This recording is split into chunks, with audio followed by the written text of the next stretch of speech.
Paris অলিম্পিকের quarter ফাইনালে আর্জেন্টিনাকে হারিয়ে সেমিফাইনাল নিশ্চিত করেছে ফ্রান্স। স্টেড মাঠমুট আটলান্টিক স্টেডিয়ামে আলবিসেলেস্তেদের 1-0 গোলে হারিয়েছে স্বাগতিকরা। দলের হয়ে জয়সূচক গোলটি করেন মাতেতা। কাতার বিশ্বকাপে ফ্রান্সকে হারিয়ে শিরোপা জিতেছিল আর্জেন্টিনা। সেই হারের পর আর্জেন্টিনাদের কাছে বিদ্রূপের শিকার হতে হয়েছিল ফ্রান্সকে।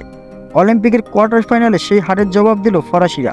যদিও কাতার বিশ্বকাপের ফাইনালে খেলা 3 জন খেলোয়াড় ছিল আর্জেন্টিনার দলে। তারা হলেন নিকোলাস ওতামেন্দি, হুইলিয়ান আলভারেজ ও এনজো ফার্নান্দেজ। বদরতে শুক্রবার পুরো ম্যাচে আধিপত্য বিস্তার করে খেলেছে হাভিয়ে মার্সেলোনার দল। তবে কাঙ্ক্ষিত গোলের দেখা পায়নি আলবিসেলেস্তেরা।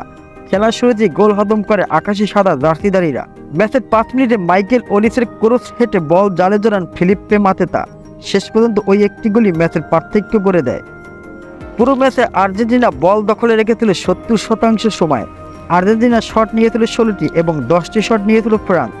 আর্জেন্টিনার 4টি শট ছিল লক্ষ্য, অপরদিকে ফ্রান্সের 2টি শট ছিল লক্ষ্যে। শেষ পর্যন্ত 1-0 গোলের হার নিয়ে মাঠ ছাড়তে হয় আর্জেন্টিনাকে।